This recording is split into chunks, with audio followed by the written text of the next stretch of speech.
pil ekstasi dan sabu-sabu ini disita polisi dari 2 pengedar di Palembang. Tersangka masing-masing Zulkaida dan M. Wahyudi yang tertangkap unit reserse narkoba Polrestabes Palembang di 2 lokasi berbeda. Polisi menerangkan, salah satu tersangka sempat membuang sabu saat polisi datang, tapi dapat ditemukan. Sementara satu tersangka lain ditangkap saat bertransaksi dengan polisi yang menyamar. Ini tersangka Wahyudi alias Yudi, kita bisa melakukan teknik pembelian terselubung ya, teknik pembelian terselubung. Jadi saudara Zulkaida ini yaitu sebagai pemilik dari 100 gram sabu atau 102 gram setelah kita timbang.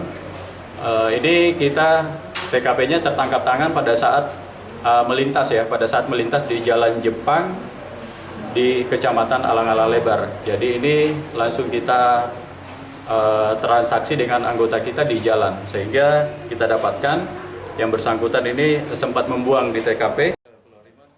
Kedua tersangka tertangkap dari pengembangan penangkapan salah satu pengedar sebelumnya.